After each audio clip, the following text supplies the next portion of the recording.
ndagira ngo turebere hamwe ukuntu kameze kumva noneho turebe n'ikintu gakora n'ikintu kamaze muri ibi bintu. So tugende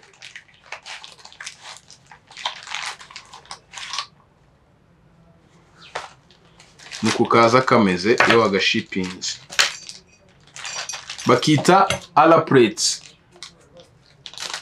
Ala plates ikora iki mu bijyanye no gufata no gutunganya amashusho?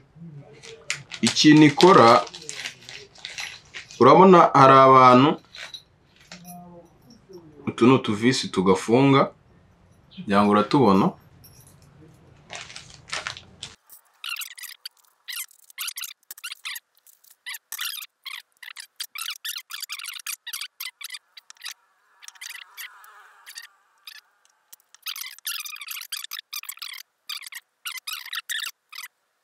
Dore iyo gafunze iyo gafunze nuko kaba kameze, urakabona bayita ala plates. Urabona n'ubundi yanditse inyuguti ya ala. So kuri kamera rero, kuri kamera murabizi ko ifata gutya, ifata ishusho zimeze gutya nyine. Ibino babyita ino image imeze gutya bayita landscape. So landscape ni ya image iba imeze nk'irambuye gutya. Video ni video uri kureba gutya, ubu ni landscape. So kano gafasha iki rero? Gafasha mu gufata icyo bita portrait. Portrait video ni za video zireberwa cyane kuri telefone.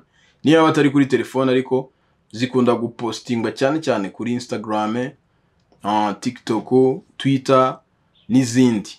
Za video ibihagaze gutya bitewe n'ukuntu cyane nka telefone kuntu ibimeze gutya ibihagaze. So kuko kamera rero idesigninze mu buryo bwo gufata image gutya kugira ngo uze kuyifata imeze gutya, kuyifata mu ntoki biragoye. No kuri tripod usanga akenshi nago tripod ziza zifite uburyo wa shit kamande y'umuntu mpamagara. Ni gutya bafata ishusho ya portrait. Yes, kamera A0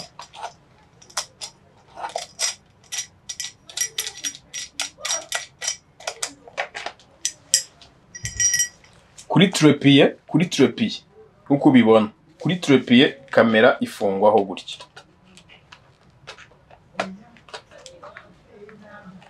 Gutya niko bayifunga.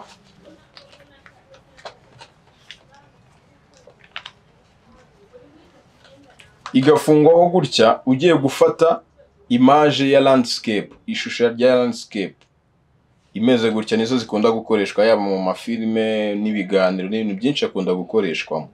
Noneho ikintu kano kamara sasa, ikintu kamara urana gutya iriho,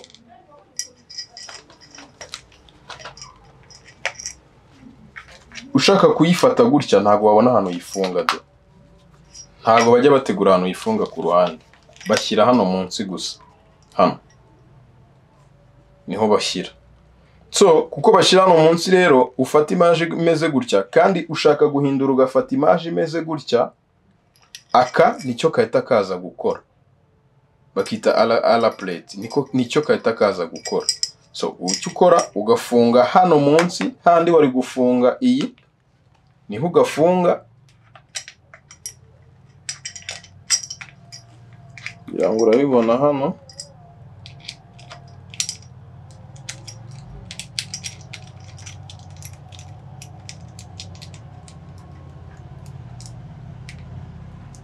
Noneho urabona ko gafunze munsi. Niho uhita noneho ufunga kano. Hano harimo imyenge myinshi ndeshe, harimo imyenge do. Niyo uhita ufungaho kano. Nizere ko bisobanutse rero. Ubutaha nujya gufata ama image ari portrait, nakubwiye icyo bayakoresha, bayapostinga kuri Instagram na zindi social media n'ama highlight.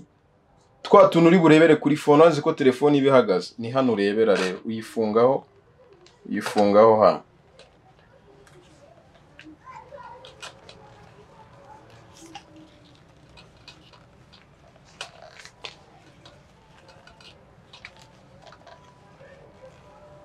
kugira ngo uri kubibona ndi kugafungaho ama turebe wagwana ukafasha ku buryo za nano ihagaze gutya. So iki nicyo kano ka ala plate gakora, gatuma uyifunga noneho ihagaze. So kora subscribe rero njye nkusobanura utuntu nk'utu ngutu tubijyanye na kamera, wumva unyuzwe, wumve wishimye. Yes, ciao.